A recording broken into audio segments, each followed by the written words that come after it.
Questões dissertativas. Como o texto define a autoimagem e como ela se estrutura na mente de um indivíduo?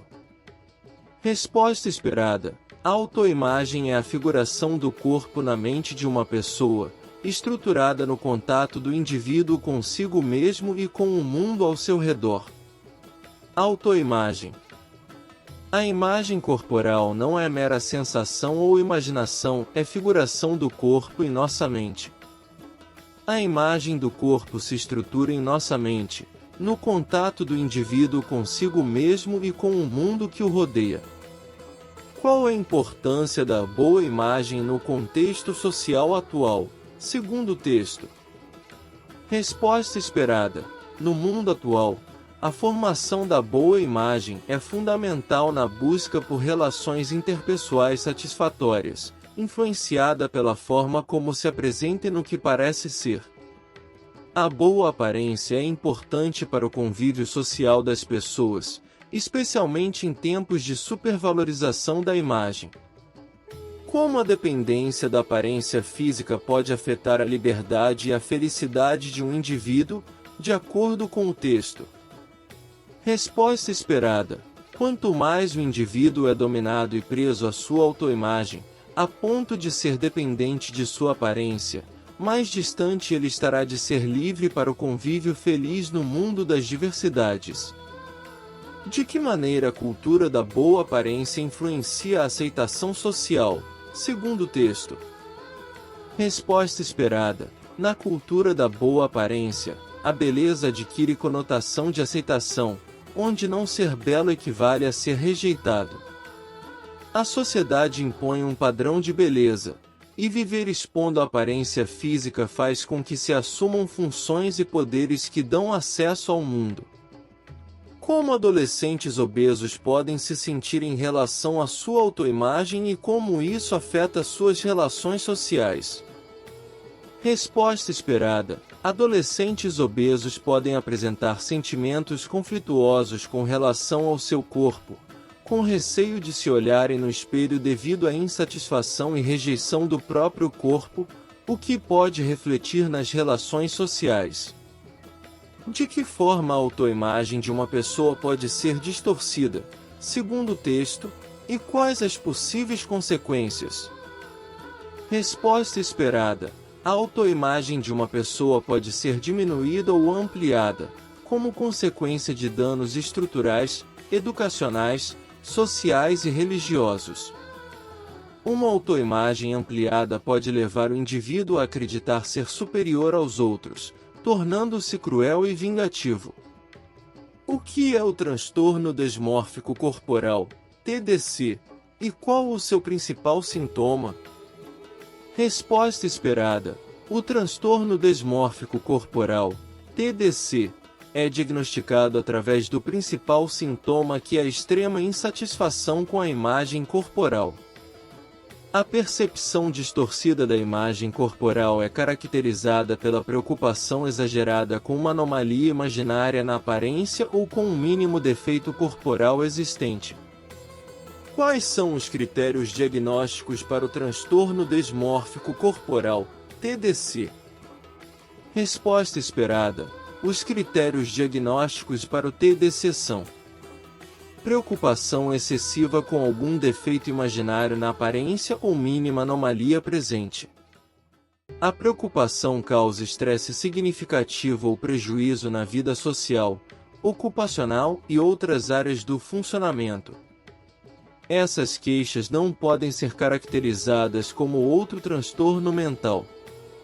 Cite alguns comportamentos comuns em pessoas com transtorno desmórfico corporal, TDC. Resposta esperada.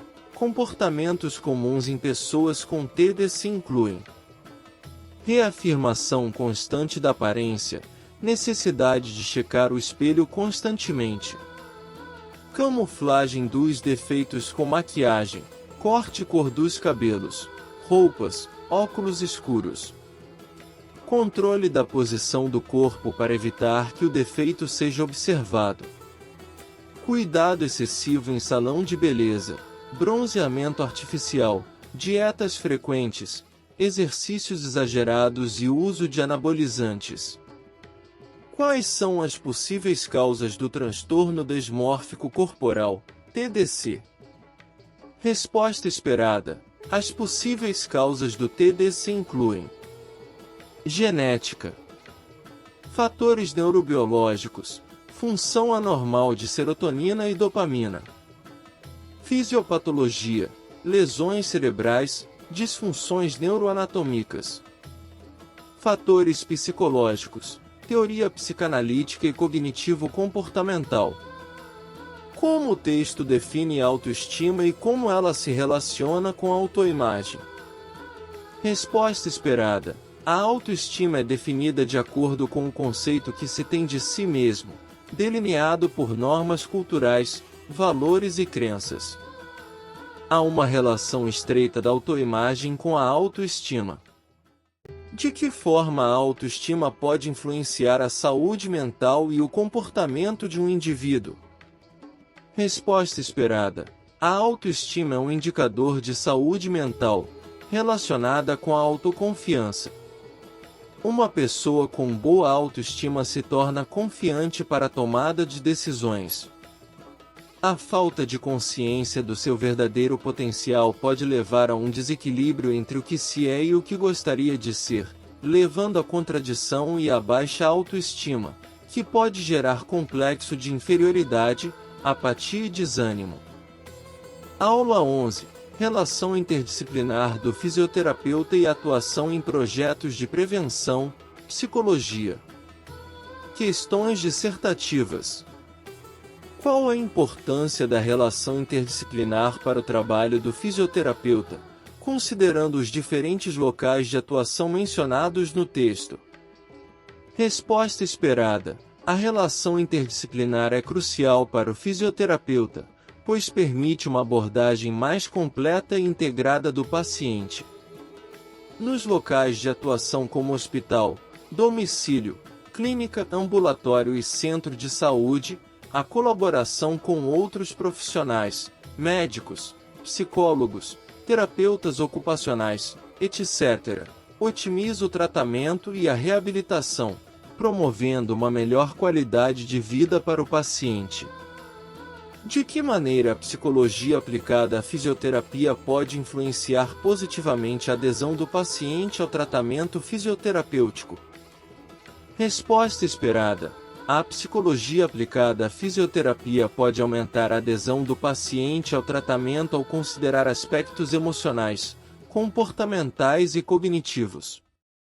Estratégias como o estabelecimento de metas realistas, o reforço positivo, a educação sobre a dor e o manejo do estresse podem motivar o paciente a seguir o plano de tratamento e a superar os desafios.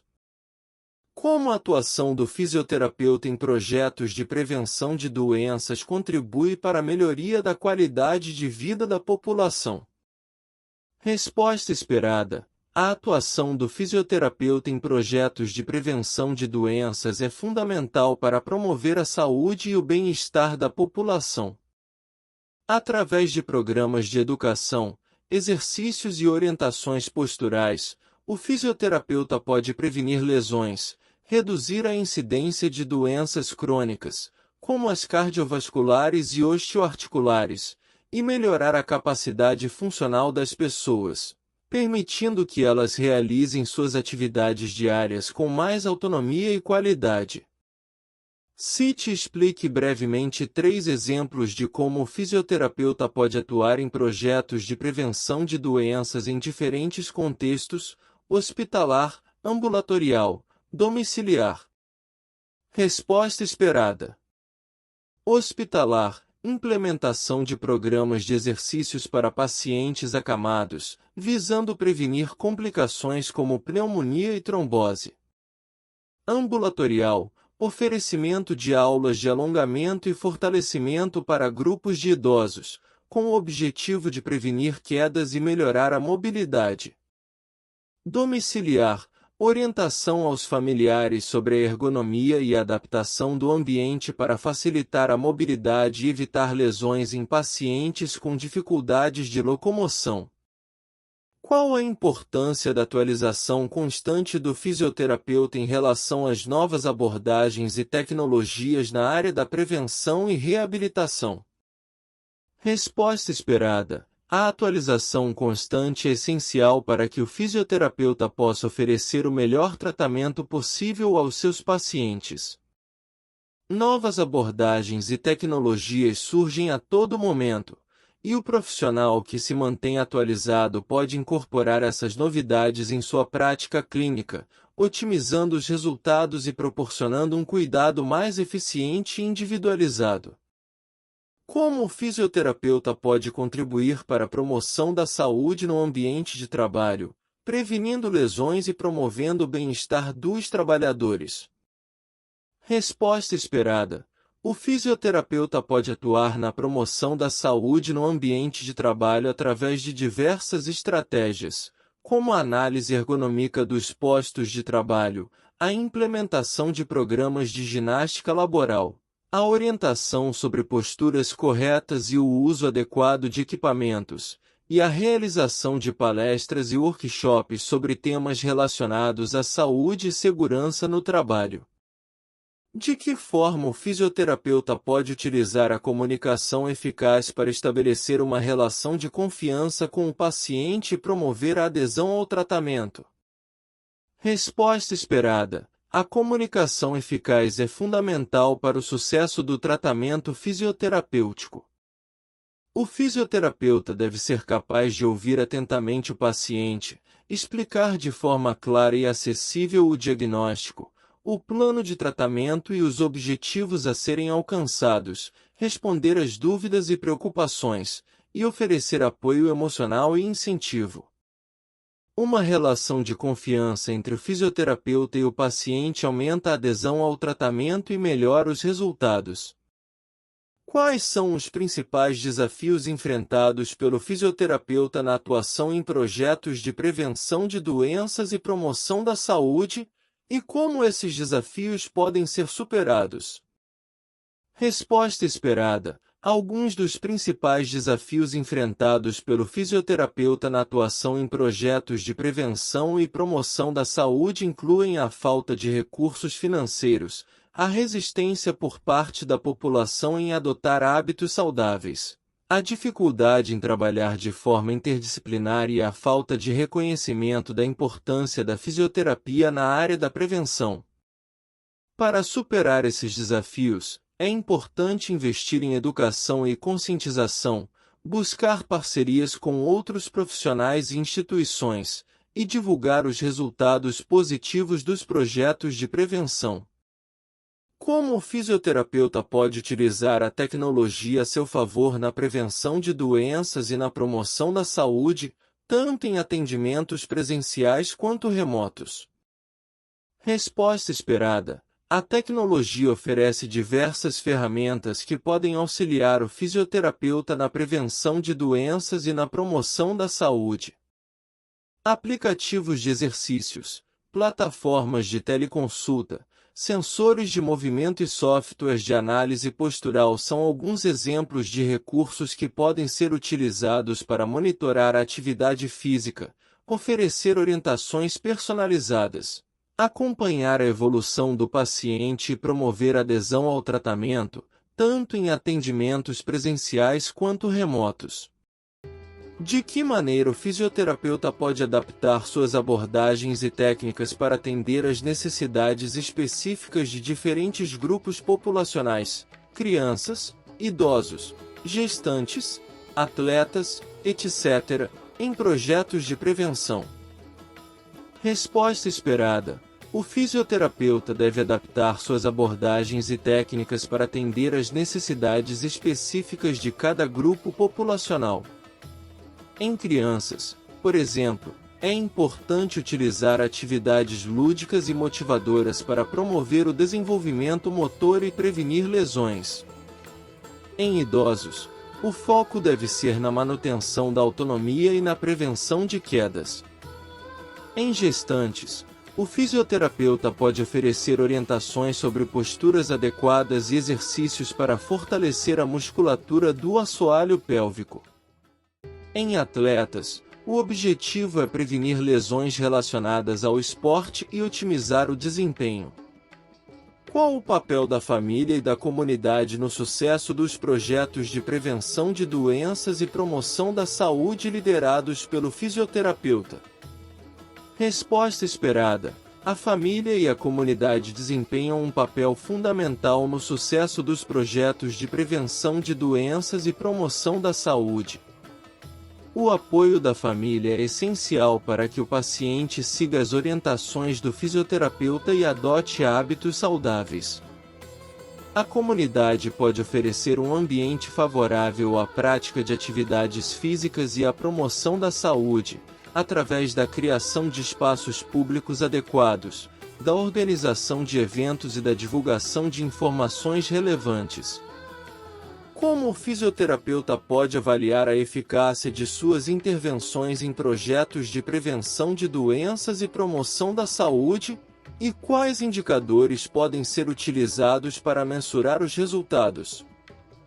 Resposta esperada: o fisioterapeuta pode avaliar a eficácia de suas intervenções através de diferentes métodos, como a aplicação de questionários, a realização de testes de desempenho físico, a análise de dados estatísticos e a coleta de feedback dos participantes. Alguns indicadores que podem ser utilizados para mensurar os resultados incluem a redução da incidência de doenças, a melhora da capacidade funcional, o aumento da adesão a hábitos saudáveis e a satisfação dos pacientes. Questões dissertativas. Defina o que são indicadores de saúde e qual a sua importância para a vigilância das condições de saúde de uma população. Resposta esperada: indicadores de saúde são medidas síntese que contêm informações relevantes sobre atributos e dimensões do estado de saúde, bem como do desempenho do sistema de saúde. Sua importância reside em refletir a situação sanitária de uma população e servir para a vigilância das condições de saúde. Indicadores são medidas síntese que contêm informação relevante sobre determinados atributos e dimensões do estado de saúde, bem como do desempenho do sistema de saúde. Eles permitem o monitoramento e a avaliação das políticas e ações de saúde. Quais são os tipos de indicadores demográficos mencionados no texto e como eles podem influenciar as políticas de saúde?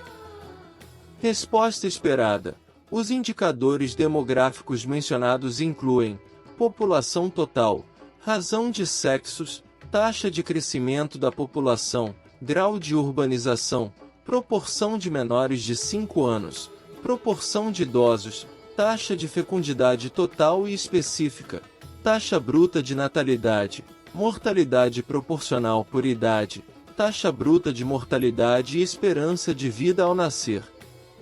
Esses indicadores são cruciais para o planejamento e implementação de políticas de saúde, pois fornecem informações sobre a estrutura e dinâmica da população, permitindo direcionar recursos e ações para as áreas de maior necessidade. Explique como a razão de sexos é calculada e qual a sua relevância para a análise demográfica. Resposta esperada: a razão de sexos é calculada como o número de homens para cada grupo de 100 mulheres na população residente em determinado espaço geográfico. Razão de sexos: número de homens para cada grupo de 100 mulheres, na população residente em determinado espaço geográfico, no ano considerado. É relevante para a análise demográfica, pois indica o equilíbrio entre os sexos na população, o que pode influenciar em aspectos sociais, econômicos e de saúde. Qual a definição de idoso utilizada na legislação brasileira e como a proporção de idosos na população impacta os serviços de saúde? Resposta esperada: a legislação brasileira define idoso como pessoa com 60 anos ou mais. Proporção de idosos na população: percentual de pessoas com 60 e mais anos de idade, na população total residente em determinado espaço geográfico, no ano considerado. A definição de idoso como pessoa maior de 60 anos de idade é estabelecida na legislação brasileira. O aumento da proporção de idosos na população demanda uma maior atenção dos serviços de saúde, com a necessidade de adaptação e ampliação da oferta de cuidados específicos para essa faixa etária, como programas de prevenção de doenças crônicas e reabilitação. Cite e explique 3 indicadores socioeconômicos relevantes para a saúde pública. Resposta esperada: 3 indicadores socioeconômicos relevantes são: taxa de analfabetismo, indica o nível de instrução da população, que pode influenciar no acesso à informação e adesão a programas de saúde. Proporção de pobres, reflete as condições de vida da população, com impacto direto na saúde, como acesso à alimentação adequada e saneamento básico. Taxa de desemprego, afeta a renda familiar e, consequentemente, o acesso a serviços de saúde e condições de vida dignas. Como o número de profissionais de saúde e leitos hospitalares por habitante pode influenciar a qualidade da assistência à saúde? Resposta esperada: o número adequado de profissionais de saúde e leitos hospitalares por habitante é fundamental para garantir o acesso e a qualidade da assistência à saúde. A falta desses recursos pode levar à sobrecarga dos serviços, longas filas de espera e dificuldades no atendimento adequado da população. Quais são os indicadores de cobertura de serviços de saúde mencionados no texto e qual a sua importância para a avaliação do sistema de saúde? Resposta esperada: os indicadores de cobertura mencionados incluem número de consultas médicas, SUS, por habitante, número de procedimentos diagnósticos por consulta médica, SUS, número de internações hospitalares, SUS, por habitante, proporção de internações hospitalares, SUS, por especialidade, cobertura de consultas de pré-natal, proporção de partos cesáreos, cobertura vacinal, proporção da população feminina em uso de métodos anticonceptivos, cobertura de planos de saúde, cobertura de redes de abastecimento de água, cobertura de esgotamento sanitário e cobertura de coleta de lixo. Esses indicadores são importantes para avaliar a efetividade do sistema de saúde em garantir o acesso da população aos serviços e ações de saúde. Distinga os coeficientes de prevalência e incidência, explicando como cada um é calculado e qual a sua utilidade na epidemiologia. Resposta esperada: coeficiente de prevalência representa o número de casos presentes, novos mais antigos, de uma determinada doença em uma comunidade, em um período de tempo especificado. Coeficiente de incidência representa o risco de ocorrência, casos novos, de uma doença na população. Ambos são úteis na epidemiologia para monitorar a ocorrência de doenças e planejar ações de prevenção e controle. O que é o coeficiente de letalidade e qual a sua importância para a avaliação da gravidade de uma doença? Resposta esperada: o coeficiente de letalidade representa a proporção de óbitos entre os casos da doença. Coeficiente de letalidade representa a proporção de óbitos entre os casos da doença. É um indicativo da gravidade da doença ou agravo na população. É um indicativo da gravidade da doença ou agravo na população, permitindo avaliar o impacto da doença na mortalidade. Quais são os coeficientes de mortalidade mencionados no texto e como cada um deles contribui para a análise da situação de saúde de uma população? Resposta esperada: os coeficientes de mortalidade mencionados são: coeficiente geral de mortalidade, representa o risco de óbito na comunidade. Coeficiente de mortalidade infantil, estima o risco de crianças nascidas vivas morrerem antes de completar 1 ano. Coeficiente de mortalidade perinatal vai da 22ª semana da gestação até a primeira semana de vida da criança. Coeficiente de mortalidade materna representa o risco de óbitos por causas ligadas à gestação, parto ou puerpério. Coeficiente de mortalidade por doenças transmissíveis estima o risco da população morrer por doenças infecciosas e parasitárias. Cada um desses coeficientes fornece informações específicas sobre a mortalidade em diferentes grupos e por diferentes causas, permitindo uma análise mais detalhada da situação de saúde da população. Explique a importância do coeficiente de mortalidade materna como indicador da qualidade da assistência à gestação e ao parto. Resposta esperada. O coeficiente de mortalidade materna representa o risco de óbitos por causas ligadas à gestação, ao parto ou ao puerpério. Coeficiente de mortalidade materna representa o risco de óbitos por causas ligadas à gestação, ao parto ou ao puerpério. É um indicador da qualidade de assistência à gestação e ao parto numa comunidade. É um indicador da qualidade da assistência à gestação e ao parto em uma comunidade, pois reflete a efetividade das ações de saúde voltadas para a saúde da mulher nesse período. Como a taxa específica de fecundidade é calculada e qual a sua relação com o tamanho da população?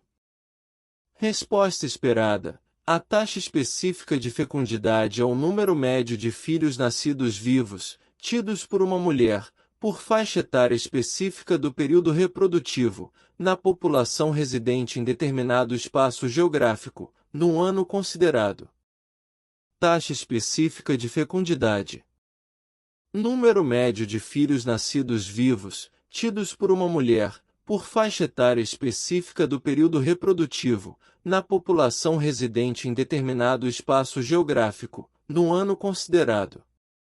Está relacionada com o tamanho da população, pois influencia no crescimento populacional e na estrutura etária da população.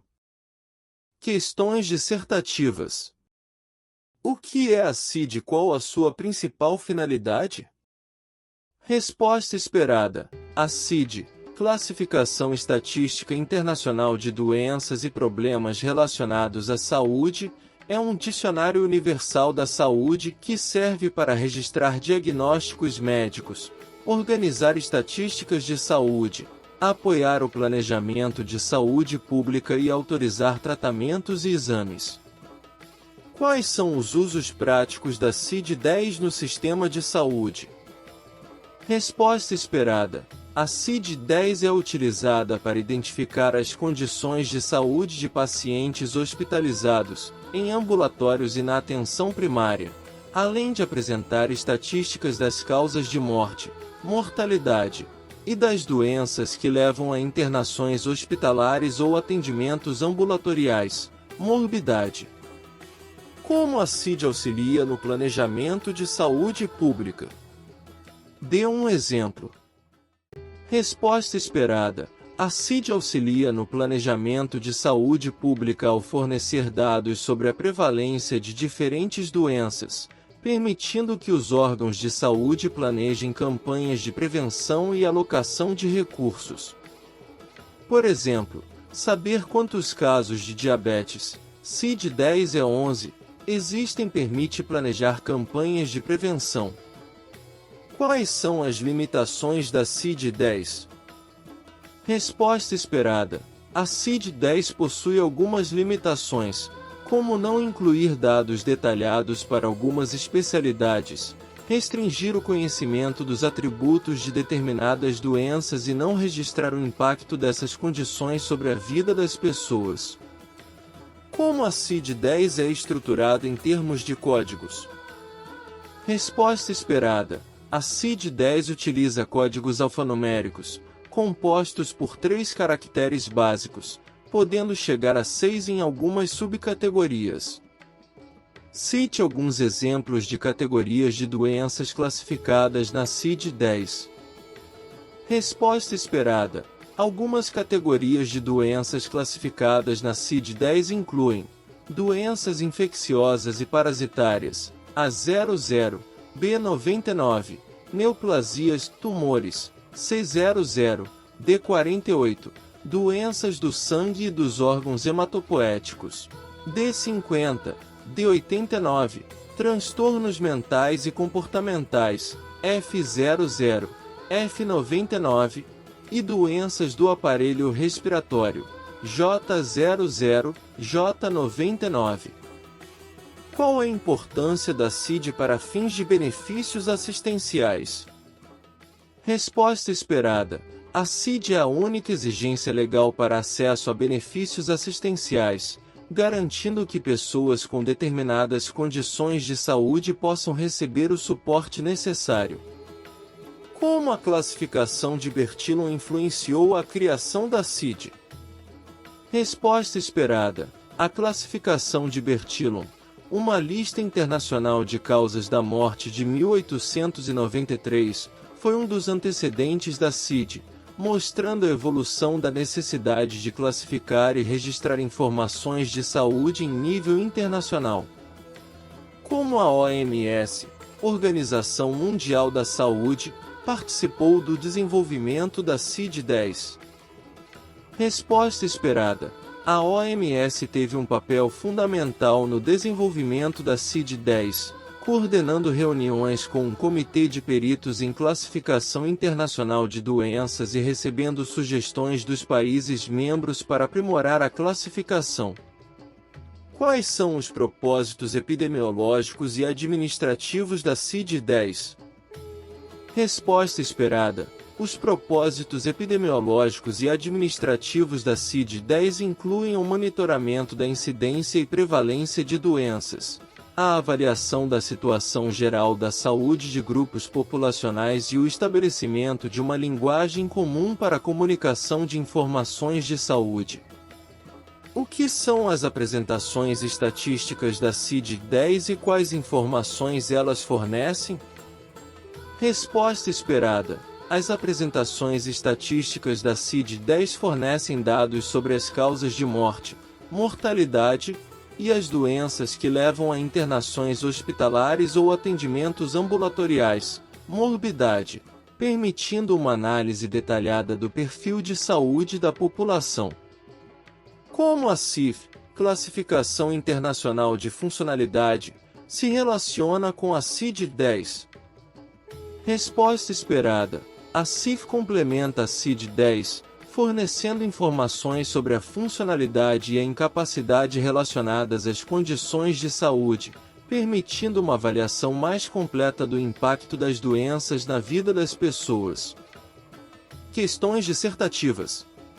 Qual a importância do planejamento integrado dos serviços públicos de gerenciamento de resíduos sólidos, conforme preconizado pela Política Nacional de Resíduos Sólidos? Resposta esperada. O planejamento integrado é crucial para garantir a eficiência e a sustentabilidade na gestão de resíduos sólidos. Ele permite identificar problemas, definir soluções, avaliar alternativas tecnológicas e estabelecer prazos e metas realistas, otimizando o uso de recursos e minimizando os impactos ambientais. Política Nacional de Resíduos Sólidos. Planejamento integrado dos serviços públicos de gerenciamento de resíduos sólidos.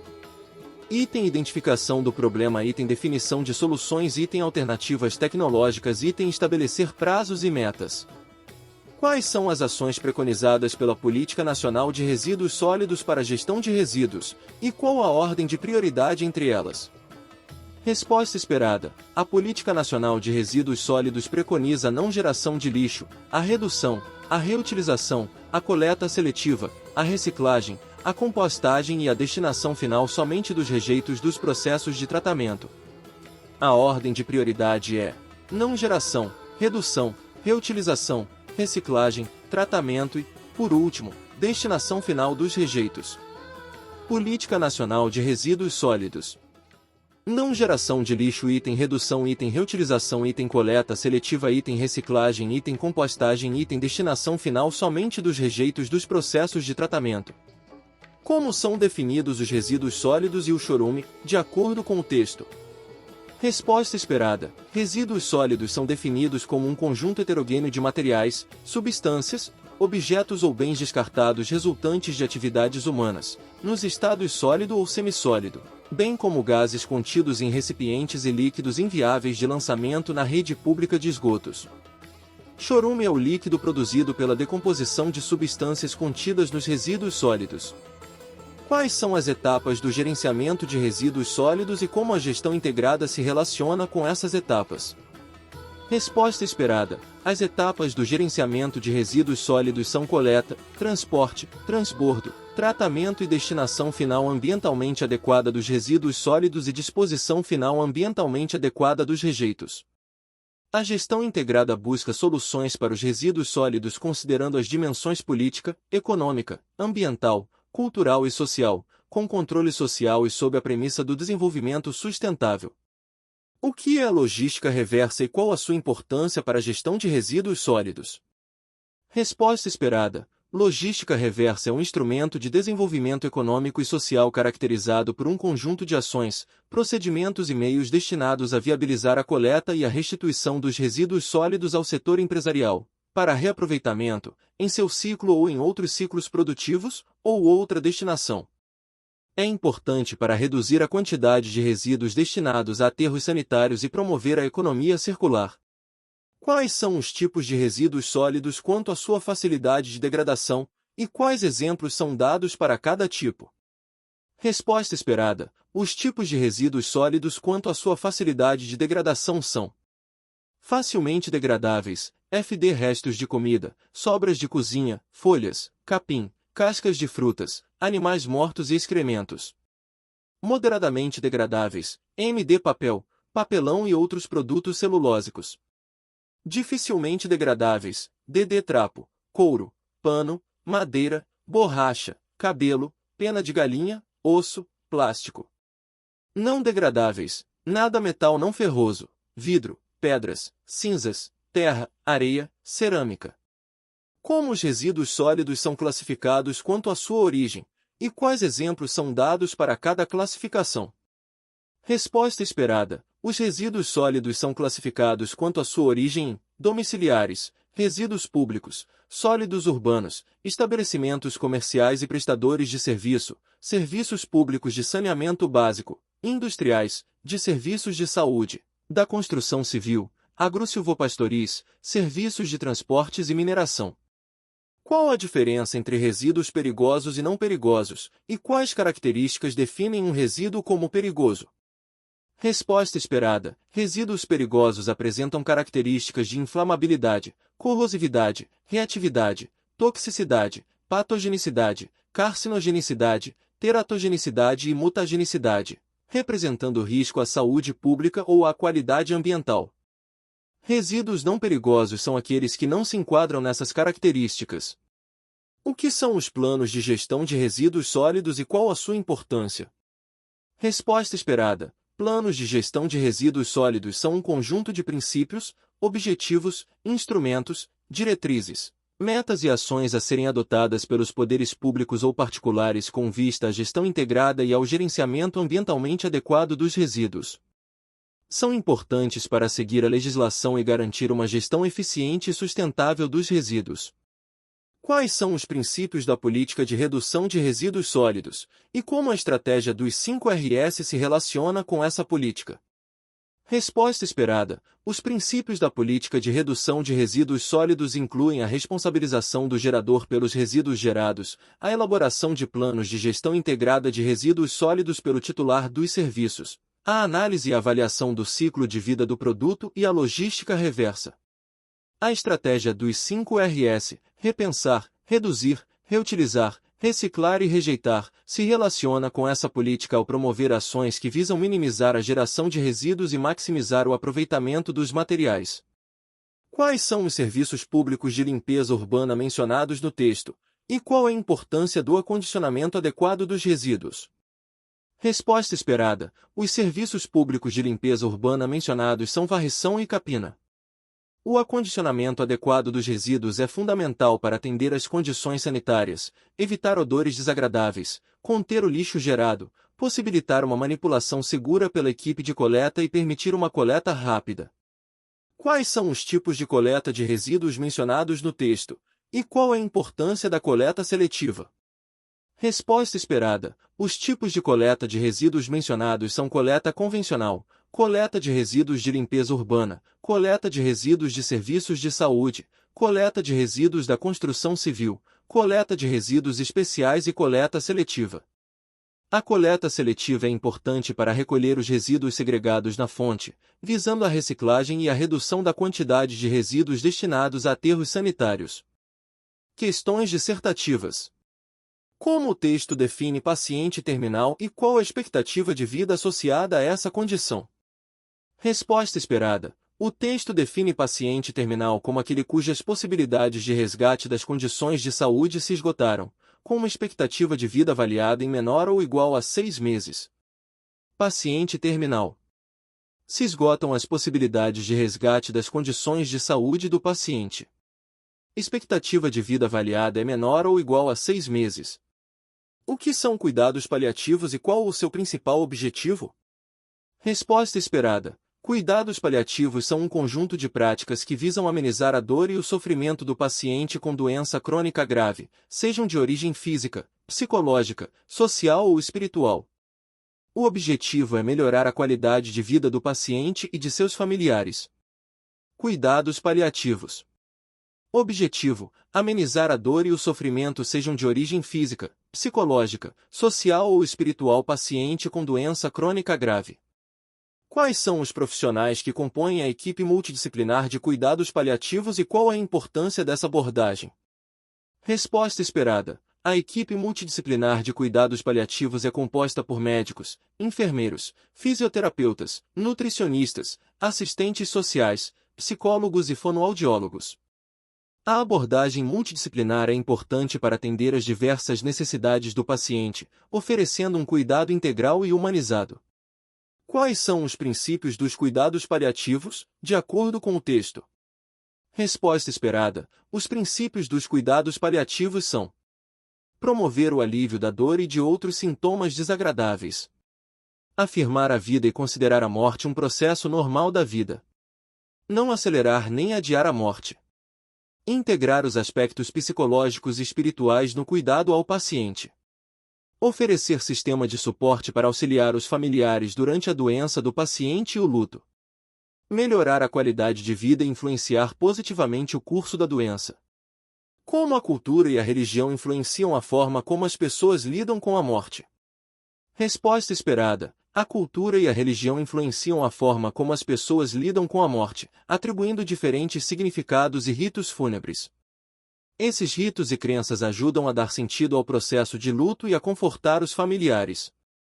O que é a experiência de quase-morte, EQM?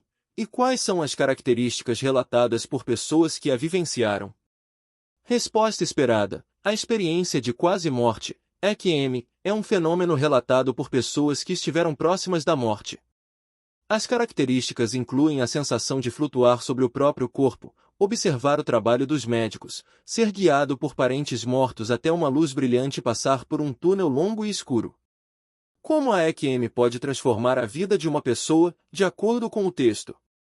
Resposta esperada. A EQM pode transformar a vida de uma pessoa, tornando-a mais solidária e desprendida de valores materiais, além de diminuir o medo da morte. Experiência de quase-morte, EQM. Qualquer um que tenha sobrevivido a uma EQM volta transformado. Passa a agir de forma mais solidária, desprendida de valores materiais. Após essa experiência, a pessoa não tem mais medo da morte. Quais são os medos associados ao processo de morrer, segundo o texto? Resposta esperada. Os medos associados ao processo de morrer incluem a angústia da separação, o medo existencial, cremação, ser enterrado, o medo da doença e da dor, a perda do controle sobre a própria vida, o medo da insanidade, o medo da morte súbita e o medo da rejeição. O que é o luto e como ele é caracterizado? Resposta esperada. O luto é um sistema de sentimentos que acompanham o processo da perda de algo ou alguém. é caracterizado como um processo doloroso que não deve ser interrompido ou impedido, a menos que a reação seja extremamente exagerada ou cause dano excessivo à saúde física e mental. Quais são as fases do luto propostas por Elizabeth Kubler-Ross? Resposta esperada. As fases do luto propostas por Elizabeth Kubler-Ross são negação, raiva, negociação, depressão e aceitação. Como a negação se manifesta no processo de luto e por que ela não pode ser sustentada indefinidamente? Resposta esperada. A negação se manifesta como uma recusa em aceitar a realidade da perda, seja de forma implícita ou explícita. Ela não pode ser sustentada indefinidamente porque entra em conflito com a realidade, levando a pessoa a abandonar essa etapa. O que é o luto patológico e quais são as suas características? Resposta esperada. O luto patológico ocorre quando o processo de luto é negado por muito tempo, geralmente em situações de morte inesperada. Suas características incluem a dificuldade em reinvestir emoções na vida e a ausência de interesse pela vida e esperança. Aula 02. Bioética.pdf. Questões dissertativas. O que é bioética e qual a sua importância no contexto da saúde? Resposta esperada.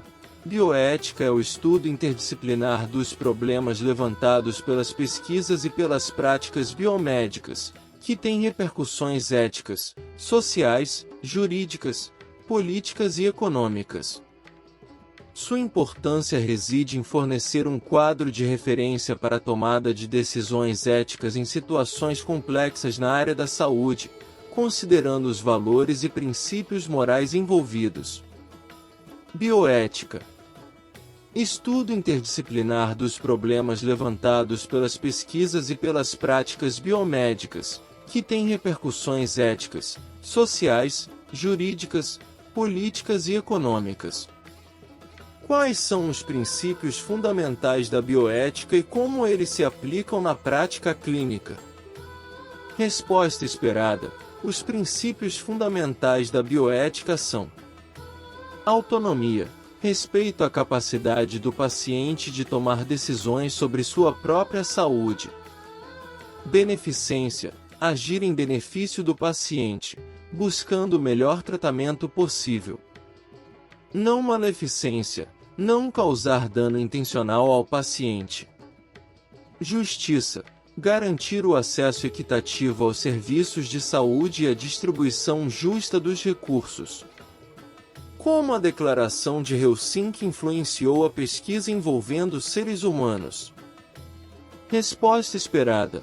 A Declaração de Helsinki estabeleceu princípios éticos para a pesquisa médica envolvendo seres humanos, enfatizando a importância do consentimento informado, da avaliação dos riscos e benefícios da pesquisa e da proteção dos participantes vulneráveis.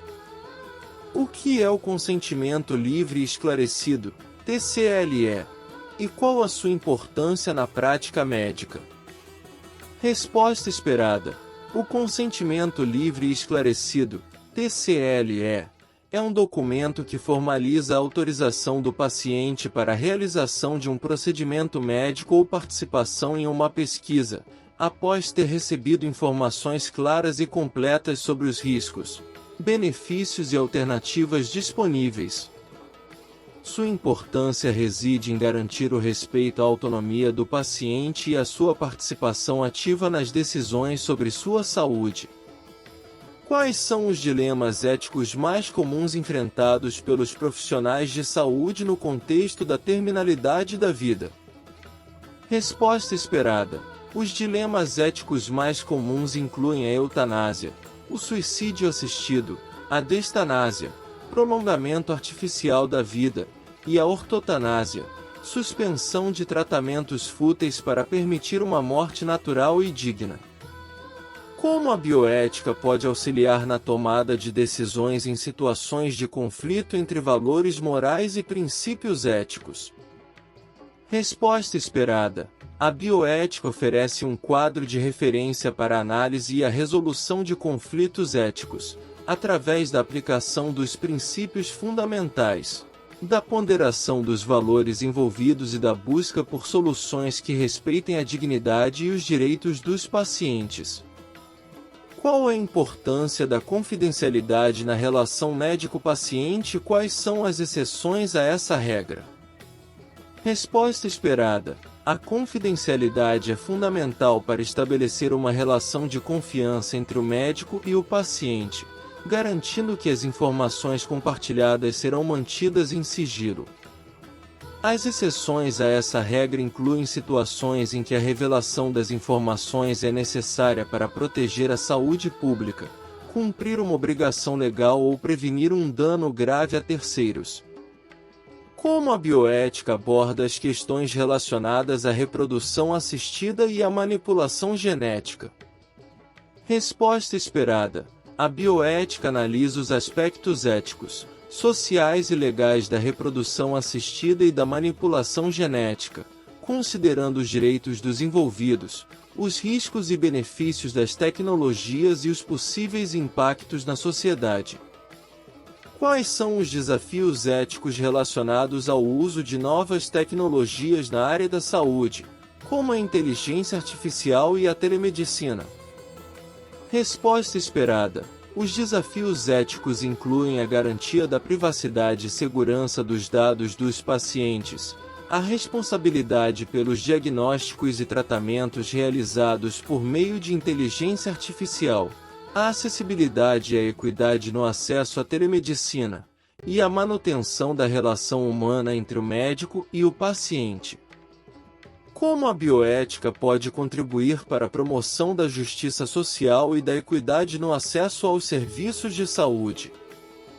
Resposta esperada. A bioética pode contribuir para a promoção da justiça social e da equidade ao analisar as desigualdades no acesso aos serviços de saúde, defender a alocação justa dos recursos e propor políticas que visem reduzir as disparidades e garantir o direito à saúde para todos. Qual o papel dos comitês de ética em pesquisa, CEP, na proteção dos participantes de pesquisas envolvendo seres humanos? Resposta esperada. Os comitês de ética em pesquisa, CEP, são responsáveis por avaliar e aprovar os protocolos de pesquisa envolvendo seres humanos, garantindo que os estudos sejam realizados de acordo com os princípios éticos e que os direitos e o bem-estar dos participantes sejam protegidos. Como a bioética se relaciona com outras áreas do conhecimento, como o direito, a filosofia e a sociologia? Resposta esperada. A bioética é uma área interdisciplinar que se relaciona com o direito, a filosofia e a sociologia, buscando integrar diferentes perspectivas para a análise e a resolução de problemas éticos complexos na área da saúde.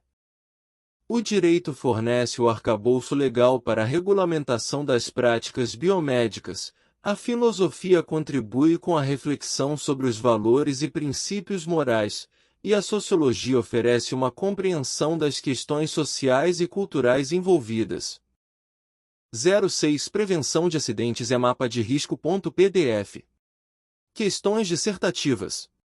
Qual a importância da prevenção de acidentes no ambiente de trabalho, segundo o texto? Resposta esperada. A prevenção de acidentes é fundamental em todos os setores que oferecem riscos de acidentes e danos à saúde do trabalhador. Ela garante que o trabalhador esteja inserido em seu ambiente de trabalho de forma segura, promovendo boas condições que resultam em excelente desempenho do trabalho. Prevenção de acidentes. Presente em todos os setores que oferecem riscos de acidentes e danos à saúde do trabalhador. Necessário prevenção dos riscos relacionados à saúde. Importante que o trabalhador esteja inserido em seu ambiente de trabalho de forma segura. Boas condições igual excelente desempenho do trabalho. Como a responsabilidade em relação aos acidentes de trabalho evoluiu ao longo da história? Resposta esperada. Antigamente, a responsabilidade pelos acidentes de trabalho era do empregado. Atualmente, a responsabilidade é do empregador, que tem a obrigação de evitar ou reparar danos decorrentes dos acidentes de trabalho. O que é o SESM e qual a sua função? Resposta esperada. O SESM, Serviço Especializado em Segurança e em Medicina do Trabalho, é um órgão de controle de acidentes, presente em serviços públicos ou privados que possuem trabalhadores regidos pela CLT. Sua função é prevenir a saúde do trabalhador, alertar e instruir os funcionários sobre o surgimento de novas doenças e prestar informações sobre prevenção de qualquer patologia. SESM. Serviço especializado em segurança e em medicina do trabalho. Prevenir a saúde do trabalhador. Alertar e instruir os funcionários sobre o surgimento de novas doenças. Prestar informações sobre prevenção de qualquer patologia. Quais são os profissionais que compõem o SESM? Resposta esperada. O SESM é composto por médico do trabalho, engenheiro de segurança do trabalho, enfermeiro do trabalho, técnico em segurança do trabalho, auxiliar de enfermagem do trabalho. O que é a CIPA e qual o seu principal objetivo?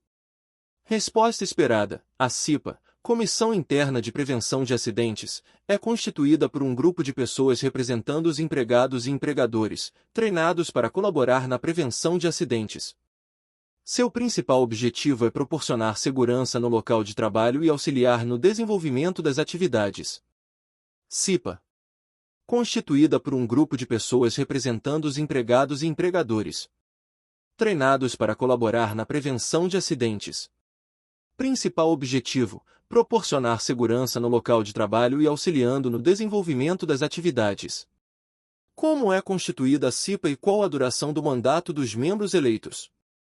Resposta esperada. A CIPA é constituída por processo eleitoral, com um número igual de representantes do empregador e dos empregados, eleitos pelo voto secreto. O presidente é um representante do empregador e o vice-presidente é um representante dos empregados. O mandato dos membros eleitos é de 1 ano, permitida apenas uma reeleição. Quais são as atribuições da CIPA? Resposta esperada. As atribuições da CIPA incluem: discutir os acidentes ocorridos, sugerir medidas de prevenção de acidentes, promover a divulgação e zelar pela observância das normas de segurança e medicina do trabalho, despertar o interesse dos empregados pela prevenção de acidentes e de doenças ocupacionais, promover anualmente a Semana Interna de Prevenção de Acidentes de Trabalho, CIPAT, participar da campanha permanente de prevenção de acidentes promovida pela empresa. Qual a função da Brigada de Incêndio e como ela é composta? Resposta esperada. A Brigada de Incêndio é composta pelos trabalhadores, treinados para atuarem com eficiência, dinamismo e agilidade nas atividades de fiscalização, inspeção de equipamentos contra incêndio, atendimento de primeiros socorros e combate a princípios de incêndios. Brigada de Incêndio. Composta pelos trabalhadores. Treinamento para atuarem com eficiência, dinamismo e agilidade nas atividades. Funções: fiscalizar atos e condições inseguras oferecendo orientações e esclarecimento de dúvidas. Inspecionar equipamentos contra incêndio.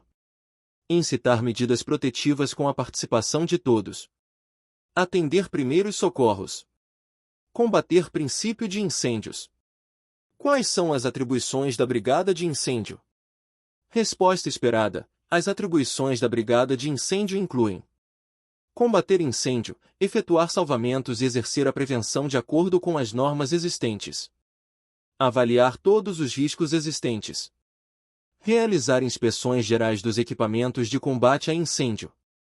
Conhecer todas as rotas de fuga existentes e realizar inspeções gerais nas mesmas. Elaborar relatórios das irregularidades encontradas.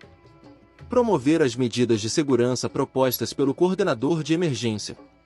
Conhecer os locais de alarme de incêndio e o princípio de acionamento de todo o sistema. Conhecer o princípio de funcionamento e acionamento de todos os extintores. Qual a importância da sinalização de segurança no ambiente de trabalho e quais cores são utilizadas para identificar diferentes situações de risco? Resposta esperada. A sinalização de segurança é importante para prevenir acidentes, identificar equipamentos de segurança, delimitar áreas e advertir contra riscos. As cores utilizadas incluem: vermelho, distinguir e indicar equipamentos de proteção e combate a incêndio. Amarelo, sinal de aviso, indicando cuidados e precauções.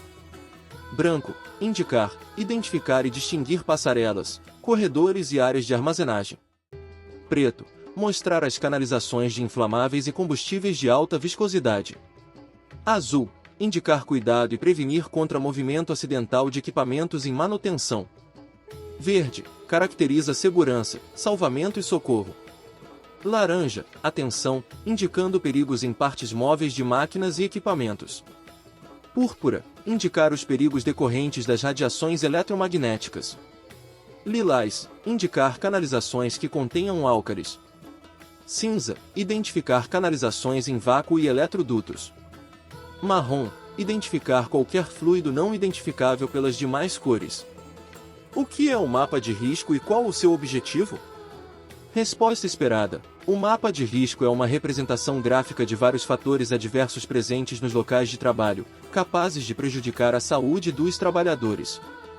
Seu objetivo é juntar informações para fazer a leitura da situação de segurança e saúde no trabalho na empresa e possibilitar a troca de informações e incentivar a participação dos trabalhadores nas atividades de prevenção. Mapa de risco.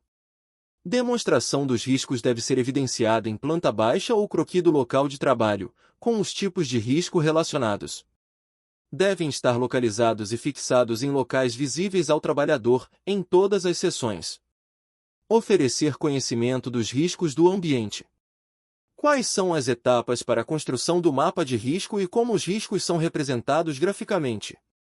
Resposta esperada. As etapas para a construção do mapa de risco são: conhecer o processo de trabalho no local. Identificar os riscos existentes no local. Identificar as medidas preventivas existentes e sua eficácia. Identificar itens relacionados à saúde. Elaborar o mapa.